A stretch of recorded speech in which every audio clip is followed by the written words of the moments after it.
What if the very last blind date you ever agreed to completely shattered your ice-cold heart and changed your life forever? Imagine this. A ruthless millionaire CEO, worth hundreds of millions, sits in a glittering restaurant, checking his Rolex, already planning his escape in 30 minutes flat. He's done. Finished with love, finished with dating, finished with people who only want his money. But tonight is different. The restaurant gleamed with crystal chandeliers and polished silverware. Alexander Stone sat at his usual corner table, checking his Rolex for the third time. At 38, he was CEO of Stone Industries, worth millions, and deeply tired of this routine. This blind date, arranged by his persistent assistant, Jennifer, would be his last. After tonight, he'd accept that relationships just weren't for him. Just one more, Jennifer had begged. Elena is different. She's not like the others. Please, just give her a chance. Alexander had heard that before. Every woman Jennifer introduced wanted the same thing: his money, his status, his penthouse. Not him. Never actually him. He'd give this Elena exactly 30 minutes, then make his excuses and leave. A woman entered the restaurant, and Alexander barely glanced up. Then he looked again. She wore a simple cream-colored sundress, nothing designer, just pretty. Her brown hair was pulled back casually, and she carried a worn leather bag. She looked nervous as she scanned the room, clearly out of place in this fancy world. When her eyes met his, she walked over hesitantly. Alexander Stone? That's me. He stood out of habit. You must be Elena. Elena Martinez. She sat down, looking uncomfortable. Thank you for agreeing to this. Jennifer spoke very highly of you. Jennifer is optimistic about most things, Alexander said coolly, already building his walls. Elena smiled, but it didn't quite reach her eyes. She warned me you'd be skeptical. She said you've had difficult experiences with dating. That's diplomatic phrasing. I can relate, Elena said simply. I'm a high school teacher. The last man I dated was lovely, until he found out I teach in an underfunded public school instead of some fancy private academy. Apparently, my lack of ambition was concerning. Alexander found himself actually listening. You're ambitious about education, not salary. Exactly. The kids in my school need advocates, not teachers chasing paychecks. She paused. But that view doesn't translate well to dating. Men want someone impressive to show off, not someone who spends her own money buying students' school supplies. That's admirable, Alexander said, surprising himself with how much he meant it. It's impractical, Elena corrected. At least according to most people. Jennifer said you value substance over appearance. But honestly, looking around this restaurant, she gestured at the luxury around them, I'm not sure we're compatible. This place is beautiful, but it's not me at all. Her honesty hit him like fresh air. Where would you rather be? Honestly? The taco truck near my school makes incredible food for 1/10 of what this place costs. Alexander stared. Most women pretended to love everything about his lifestyle. This place is familiar, he admitted. Controlled.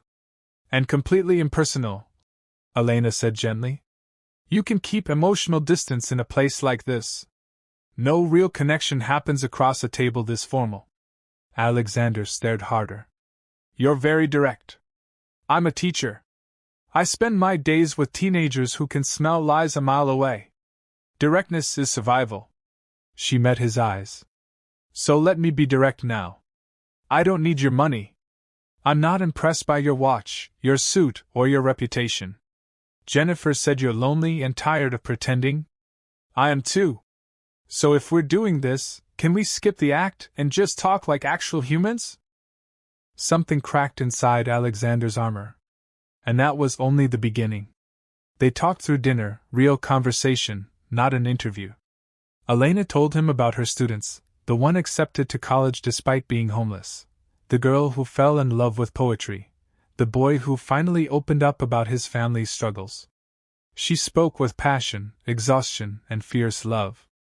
Alexander heard himself sharing things he never told anyone, the pressure of running his father's company, the loneliness of success, how his wealth had become a wall between him and real connection. "Everyone wants something from me," he admitted. "No one just wants me." "Who are you?" Elena asked. "Without the CEO title, without the money. Who is Alexander Stone?" No one had ever asked him that. He thought. Really thought. "I don't know anymore. I used to love architecture. I'd walk the city sketching buildings. I haven't done that in 15 years. Why not? No time. The company demands everything." "Or," Elena said softly, "you use the company to avoid everything. It's safer to work than to risk being hurt by people." He couldn't argue. They left the restaurant and, at Elena's suggestion, walked to her favorite taco truck. Alexander, in his expensive suit, stood in line for street food. They ate on a park bench, and he couldn't remember food ever tasting this good. "This is better than that restaurant," he admitted. "Everything tastes better when you're not performing," Elena said. "Out here, you're just Alex eating tacos. I like this version better. No one calls me Alex. Would you like me to?" "Yes," he realized. "I really would." They dated carefully over the months that followed. Elena refused expensive gifts, insisted on splitting checks, kept her independence. She challenged his workaholic ways, his walls, his fear of being vulnerable. "You've built a fortress," she told him one night. "It's impressive, but you're lonely inside it. And you want to keep me company? I want to know you. The real you. Not the CEO, not the millionaire, the man who loved architecture and stopped sketching 15 years ago. That's the person I'm interested in." So Alexander started sketching again. A year after their first date, he proposed, not in a fancy restaurant, but at that same taco truck. No ring yet, because he wanted to design it together, nothing flashy. "I was done," he said, voice breaking. "I was never dating again. Then you showed up in that simple dress with no agenda except honesty. You saw me. You demanded I be myself. And you loved that man, even when he was difficult, closed off, scared." Elena cried. "Yes. You were my last blind date too." She laughed through tears. "I was tired of men who wanted a perfect fantasy wife. Then you listened when I talked about my kids. You learned their names. You funded the whole school's supplies anonymously so I wouldn't feel pressured. You saw me." Years later, Alexander would tell anyone who listened, "Elena saved his life without even trying. I was suffocating in my own success, surrounded by people who wanted my money but never me. She walked in, challenged everything, saw through every wall, and loved me anyway." And when people asked Elena what he gave her, she'd smile and say, "Someone who listens. Who values my work even when it doesn't pay. Who learned to be vulnerable because I refused to love a performance." We saved each other from lives of quiet, polite loneliness.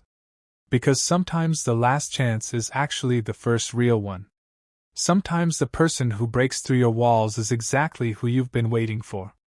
And sometimes, cold millionaires and humble teachers discover that true love doesn't happen under crystal chandeliers. It happens on park benches, over cheap tacos, when two tired souls finally stop acting and start being real.